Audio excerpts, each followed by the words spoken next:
అందరికీ నమస్కారం। ఈ రోజు మన గౌరవ ముఖ్యమంత్రి వర్యులు నారా చంద్రబాబు నాయుడు గారు అంటే టెక్నాలజీ అంటే బాబు గారికి ఏ తెలుసు తొక్క తెలుసు తోటకూర తెలుసు। పియూసీ ఒకసారి ఫెయిల్ అయ్యారు, ఎంఏ ఎకనామిక్స్ ప్రొఫెసర్ నందరినీ కాకపట్టి పాస్ అయిన సంగతి కూడా అందరికీ తెలుసు। అయినా గాని ఆయనకున్న మేధస్సు ఈ ప్రపంచంలో ఎవరికీ లేదని కూడా తెలుసు। ఆ మేధా సంపత్తి గురించి ఈ రోజు మనం తెలుసుకుందాము। మొదలు పెట్టండి సార్। ఒకప్పుడు పొలంలో పంటలు పండేటి ఏమన్నారు బాబు గారు? ఒకప్పుడు పొలాల్లో పంటలే పండాయి బాబు గారు। మీరే రోజైతే రాష్ట్ర ముఖ్యమంత్రిగా రాష్ట్రంలో లెగ్గు పెట్టారు, ఆ రోజే పొలాలన్నీ ఎడార్లైపోయాయి బాబు గారు। ఎందుకు బాబు గారు గుర్తు చేస్తారు? ఇప్పుడు కరెంటు పండించే పరిస్థితికి వస్తున్నామని చెప్పి కూడా నేను మీకు తెలియజేస్తున్నా। ఐరన్ లెగ్గు మన పాదం కదా బ్రహ్మం గారు, బాబు గారు లెక్క ఐరన్ లెక్కని రాష్ట్ర ప్రజలందరికీ తెలుసు। పంటలు ఎక్కడ పండుతాయి బ్రహ్మం గారు? ఇక మిగిలేది చేతికి చెప్పే। నిన్న మొన్న కొంతమంది వచ్చారు, మా పొలంలో మేము కరెంటు ఉత్పత్తి చేసి మీకు ఇస్తే మీరు తీసుకుంటారని అడిగే పరిస్థితికి వచ్చారు। బాబు గారు మీరెంత గొప్పవారు బాబు గారు। ఏ టెక్నాలజీ తెలుసు, తొక్క తెలుసు, తోటకూర తెలుసు, ఎడారిలో కరెంటు సృష్టించడం తెలుసు, ఎండలో కరెంటు తీస్తారు, ఇసుక నుంచి తైలం తీస్తారు, తొక్క నుంచి తోలు తీస్తారు, అన్ని తెలుసు బాబు గారు।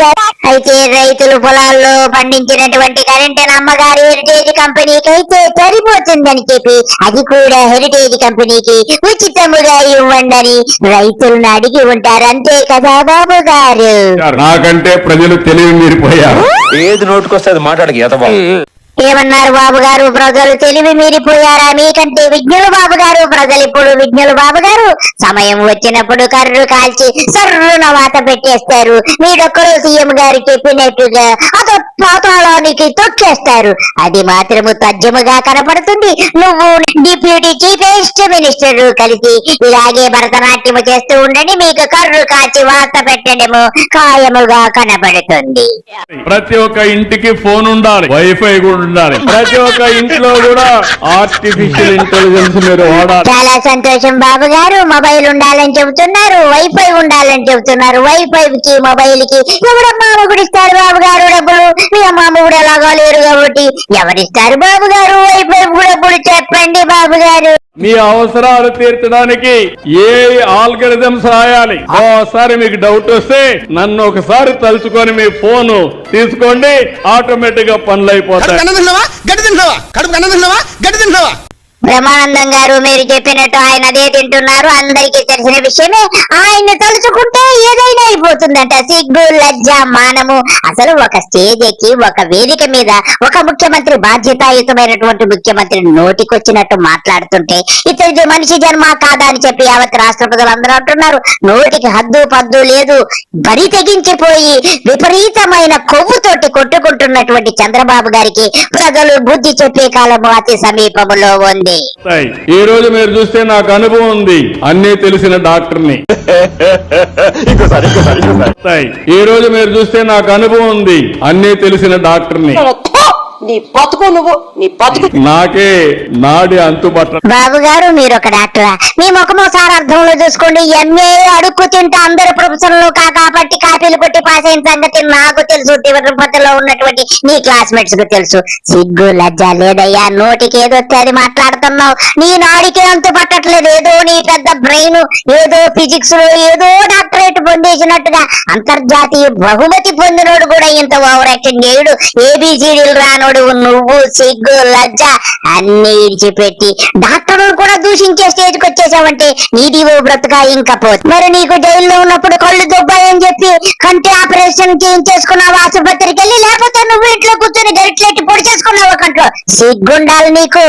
ఈ రోజు డాక్టర్లు సగం నాలెడ్జ్, రోగం ఒకటి ట్రీట్మెంట్ ఒకటి। బాబు గారు నాకు ఒకటి అర్థమవుతుంది, మీకు పూర్తిగా మతి భ్రమించినట్టుగా ఉంది। ఇక మీకు రోగం వస్తే ఆసుపత్రికి వెళ్ళకండి, ఇంట్లోనే కూర్చొని సొంత వైద్యం చేసుకుంటూ ఉండండి।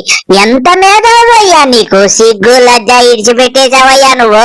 ఓసారి డాక్టర్ల వల్ల లేనిపోండి సమస్యలు వస్తున్నాయి। బాబు గారు మీది మనిషి జన్మ కాదు కాబట్టి నేను ఇంకేమనలే, లేకపోతే మీరు విశాఖ స్టీల్ గురించి గతంలో జగన్ గారిని ఎలాగ దూషించారు ఎన్నికల ముందు, ఇప్పుడు ఎలా మాట్లాడుతున్నావో నీ యొక్క ఊసర వెళ్లి మాటలన్నీ ఒక్కసారి విందాము। నీ అంత నీచుడి ప్రపంచంలో ఉండడని ఈ వీడియో చూస్తే తెలుస్తుంది। దొంగ నాటకం ఆడాడు, అమ్మేద్దామనుకున్నాడు, భూకబ్జా చేద్దామనుకున్నాడు. దొడ్డి దారిన అన్ని కొట్టేసినట్టు విశాఖపట్నం స్టీల్ కూడా చుట్టేయాలనుకున్నాడు తమ్ముళ్ళు. అది పథకం. బాబు గారు, ఎన్నికల ముందు ఒకలాగా, ఎన్నికల తర్వాత ఒకలాగా. తర్వాత నీ యొక్క ఊసర వెళ్లి రాజకీయాలన్నీ ఒక్కొక్కటిగా బయటపడుతున్నాయి. విజయవాడలో ఉన్నటువంటి ఆర్టీసీ బస్సు డిపోని ఎవరికిచ్చావురా? లుల్లు గాడికి అతి చౌకగా ఇచ్చేసావట కదా, వాడికి షాపింగ్ కాంప్లెక్స్ కట్టుకోమని. ఇకపోతే విశాఖపట్నంలో 99 రూపాయలకే ఎకరం ఇచ్చినటువంటి ఘన చరిత్ర రాని నీచమైన చరిత్ర ప్రజలందరూ గమనిస్తున్నారు. ఇక మొదలు పెట్టి ఇప్పుడు నీ యొక్క ఊసర వెళ్లి రంగులన్నీ బయట పెట్టు. హక్కు విశాఖ ఉక్కు. మనం పని చేయకుండా దాన్ని వైట్ ఎలిఫెంట్ మరి పెట్టుకుని కూర్చుంటారు ఇంట్లో. పని చేయించాలి, మనం కూడా పని చేయాలి, కష్టపడక్కర్లేదు. దాన్ని సిస్టమేటిక్ గా రన్ చేసి ప్రొఫెషనల్ గా రన్ చేస్తే అది వైబుల్ అవుతుంది ఆటోమేటిక్ గా. కాబట్టి నువ్వు కూడా ఎంతో పని ఏమి అన్సెటిల్మెంట్ ఉంది దాంట్లో? ఎవరు చెప్పారయ్యా నీకు? ఎవడు చెప్పాడు? బుద్ధి ఉండాలి. ఏం తీసుకోవాలి? ఏం తీసుకుంటారు? 12,000 కోట్లు ఇస్తే ఏం తీసుకుంటారు? నీకు వచ్చి మీ ఇంటికి వచ్చి చెప్పాలా నేను ప్రైవేటైజ్ చేయనని? ఎన్ని గంటలు చెప్పాలి? తమాషాగా ఉంది మీకు. ఒక రేపటికి నువ్వు నేను పని చేయను, నాకు డబ్బులు ఇమ్మని అడిగితే ఎవరు చేస్తారా? ఈ రాష్ట్రం కాబట్టి ఇంకొక రాష్ట్రానికి పోతారు. ఎక్కడుందా నీకు 12,000 కోట్లు పెడితే కనీసం నీకు కూడా, నువ్వు చదువుకున్నాడు కదా, నీకు మామూలు వాళ్ళకి గుర్తా ఇదేంటి?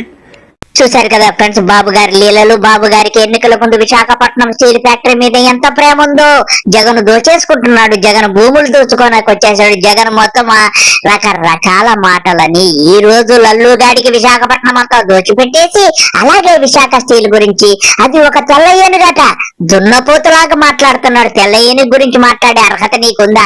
అసలు నీది మనిషి జన్మ కాదా అని చెప్పి విశాఖపట్నం స్టీల్ ఫ్యాక్టరీ కార్మికులందరూ కూడా నిన్ను ప్రశ్నిస్తున్నారు. బాబు గారు, మీరు మనిషి జన్మ అయితే ఇటువంటి ఊసర వెళ్లి రాజకీయాలు చేయకండి, అన్ని మూసుకొని ఉండండి, మొత్తం దోచేయండి. దోచేసి ప్రైవేటు వ్యక్తులకు రాష్ట్రంలో ఉన్నటువంటి భూములందరినీ దోచిపెట్టేసి నువ్వు మూటలు కట్టేసి, నువ్వు నీ కొడుకు నీ యొక్క ఉన్నాడు కదా డిప్యూటీ చీఫ్ మినిస్టర్ చేసి మూటలు కట్టేసి సింగపూర్ కి, ఆస్ట్రేలియా, లండన్ లకి నువ్వు నీ ఫ్యామిలీతో వెళ్ళావు కదా మొన్న మూటలు వేసుకొని లండన్ కి. అలాగా అన్ని మూటలు వేసుకొని మొత్తం రాష్ట్రాన్నంతా దోచేసి వెళ్ళిపో బాబు గారు. నీకు ఒక రోజు వస్తుంది, 1000 గుడ్లను చిన్న రాబందు ఒక గాలివానకు పోయినట్టుగా నీకు ఒక రోజు వస్తుంది.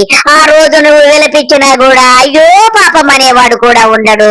ఇదండి విషయము. అందరికీ నమస్కారము. బాయ్.